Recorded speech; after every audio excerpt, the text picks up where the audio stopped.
Hello everyone and hello New York. I'm Fatima Rani from Technical University Dresden, and it's a great honor for me to give my talk in a Green AI conference, New York. New York never sleeps, and today I believe that it is waking up more greener than ever. The topic of my talk is about the gaming. It's not that gaming. It's basically a green computing framework for deploying large language model at the edge. Let's see what's my motivation for it.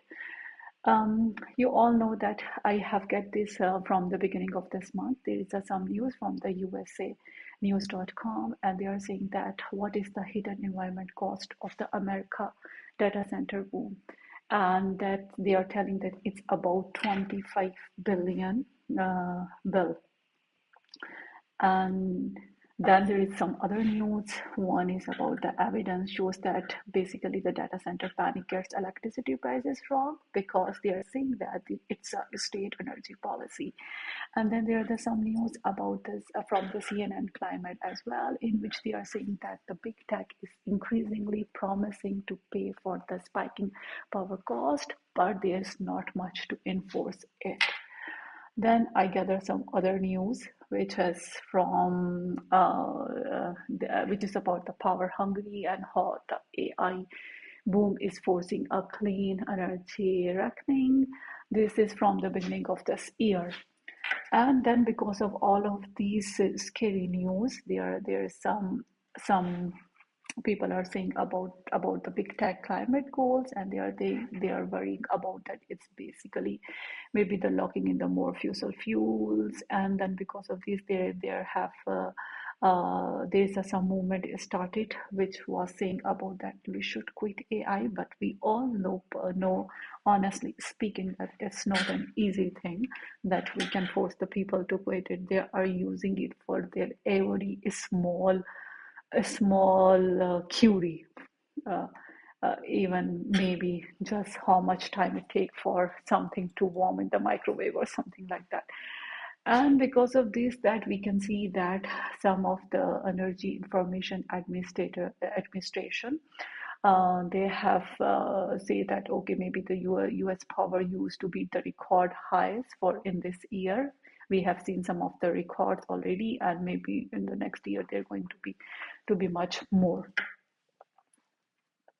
Here there's a map of the USA. You can see that, and you can see that there are the different bubbles on it, which is basically representing the different data centers right now in USA. The red ones are showing the operating data centers, and the orange ones are the expanding one, or the mustard one, or the approved one, and there are the some which are in this yellowish green bubbles. They are showing that okay, there are the some proposed data center which are going to be open in US. And maybe you might be wonder where is the from the New York. So you can see that on the top of here we have the New York here, and you can see that there are some new data centers are going to be they are proposed to be open in the New York as well. I have taken this map from the Phase Tracker Alliance. So this is the website. You can go and you can see the different layers of it, and even not just the USA. You can even want to see the data centers from your own country or from some specific area of the world. You can also have the visualized map of it as well. So that's my motivation for working in this thing. So, and because of these different news, and I come up with some of the statistics, and which is basically about the hidden cost of the intelligence. And it's from the different news and the literatures. I have found out that okay, if you want to train a single large language model, then the session is eliminating 300 tons carbon dioxide. And how much energy it is taking, it's basically to 70 megawatts energy is required for the training of the large language model. And if you compare it with the car equivalent, so it's a 626 annual emission for one model. So that's lead me towards my current research, which I am doing right now. I am working in one of the research project, which is basically in the two different states from Germany. One is the Bavarian and Saxony state, and the project name is the GAIN, in which AI in the middle is the artificial intelligence. But basically the context and one part of that research project is the Green AI initiative, and I have just started working in the end of the last year on it, and then I come to cross about the first Green AI conference which I have attended in last December Paris, and from that I got more motivated about this field. And in the well, just 1 month ago, I have published one of the paper which is related to my this talk. I am going to tell you about more in the later slides. What is basically this framing, this green computing framing it is. And when I was working on this framework, I have an idea that okay, maybe there can be a different kind of the green AI agent which are going to be used for the sustainable optimizer for this large language model operation on the edge devices. And then I propose one of these preliminary work in ICCC in conference, and they have luckily I am got acceptance there as well. Hopefully I'm going there for the talk as well in the end of July. And currently, on beside these two works, I am trying to integrate the agentic AI workflows in my framework, and I'm calling it a SAGE framework. Basically, it is going to work with the United Nations Sustainability Goal Developments, which is basically 9, 10, and the 13 specifically. And right now, I'm working on that framework as well. I hope maybe some of people from you are going to be agree with the Sam or not, but it is saying that it's basically towards the in the favor of the AI, that he's saying that in the Forbes recently he said that AI needs a huge amount of energy, but not huge relative to what the rest of the world need. If we spend 1% of the world electricity to empower AI, and then AI does figure out how to get to carbon goals, that will be massive win. So there are the two different kind of the debates. One is in the favor of the AI for the sustainability, and one is saying that the AI is really hungry. I keep this debate on you that okay, on which side of the people are you? So let's talk about what is gaming actually is. Gaming is energy aware large language model inference benchmarking. For this framework, I have divided into the three different parts. One is the device layer, where I am going to get the data from the different IoT devices. These devices can be different actuators, sensors, or simple different virtual machines or different databases. And the idea is that to get this data from the different with the help of the different communication protocols, and then store this data into a database. Couple of years ago, I have created a one data model which is specifically for the IoT use case, and through this data model, you can get the data from the different devices and store the metadata and the data at the same time into the database. And when you're storing this data into the database, it's also doing the feature extraction and the validation of that data. That was a very good point for this data model. And I am the topology which I have, the ontology which I have used in data model is from the core connectivity standard, which is used by the Apple, Samsungs, and all these that how you are going to create the data model. So this is my data pipeline. The second is about the large language model pipeline, which is also the continuous integration and the continuous development. You can, with the help of the different APIs, you can use this. You can use the model. You can do the model fine tuning. You can also use some different kind of the prompt versioning in it, and also you can do the model registry, and you can also do the different brain orchestration with the help of the LangGraph or the Crew AI. and then it's also going to validate and evaluate the data. This is basically my cloud layer in this framework, and the last layer is about the large language model inference, which is the edge layer, in which I have a green computing agent. I'm going to explain in the later slide that on which matrices it's going to work on it. So I have a green computing agent. Then definitely how you want to run it, you can use the different tools like the LLM Studio or on to do it, or you can use the different quantized form of these models.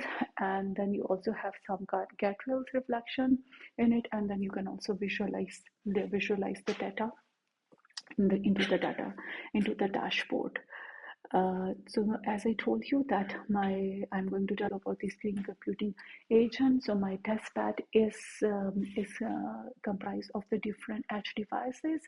Right now for this talk, I am just going to tell you the results and the finding, which I have done with the NVIDIA RTX 4060 and also the NVIDIA Jetson Orion Nano Super Developer Kit, and the data set which I have used it is from the Kaggle. It is basically the IoT data from the environmental sector, and the energy aware matrices which I have here, which I have calculated. It's such as the latency statistic, which is about the 50% percentile of it and 95% percentile of the latency, and also the throughput, inference speed, and also this green computing agent is going to measure the different hardware resource utilization, which is GPU utilization, RAM consumption, and the carbon footprint. So if you go into my paper, then you can see that how I have calculated these different measurements, different formulas are there. So for this talk, I am just going to show some of the results which I have done in it. So here you can see that we have like this resource utilization, okay, which is the power consumption, CPU utilization, and the GPU memory. And the green lines are showing the result on the Jetson Orion Nano, and the blue lines are showing the result on the RTX 4060. And here you can see that, okay, which model is taking how much power and how much CPU utilization. You have maybe noticed that the GPU memory, it is only measured on the RTX, because the Jetson memory is not shown because of the benchmark logs do not provide a directly comparable dedicated GPU memory matrix on the Jetson Nano Developer Kit. And by the result, you can see that the CPU utilization is on the RTX is very less by the DeepSeek 1.5 billion parameter, okay, and the power consumption is much better by the DeepSeek 1.5 billion parameter. So some of the other findings are the energy consumption, on how much the energy in the kilowatt, and also the carbon dioxide emission. So same, the green lines are showing the Jetson Orion Nano, and the RTX is shown by the blue lines.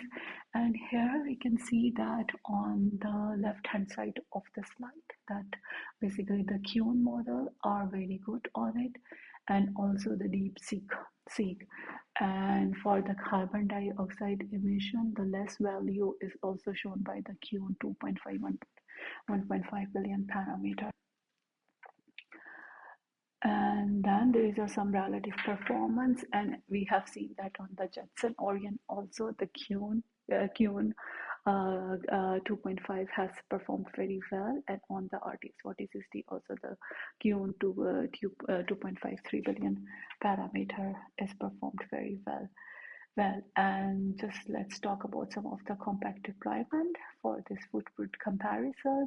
So we have seen that you can see that the different model sizes on the bottom of it, and also on the right hand side you can see that what are the models and what are their deployment footprint.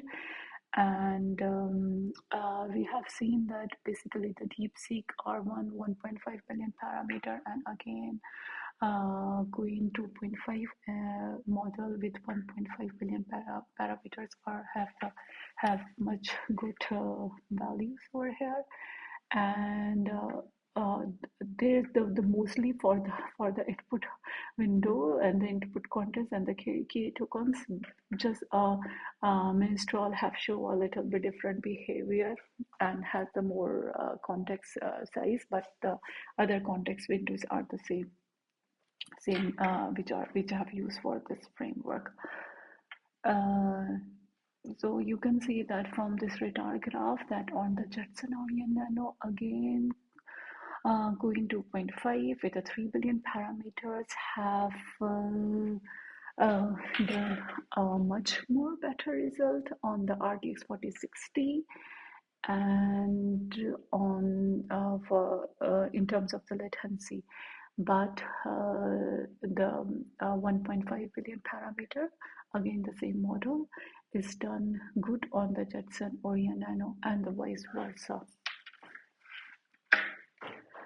So where you can use this, in which use cases you can use this gaming framework. So I have just named few of the use cases over here, but sky is the limit.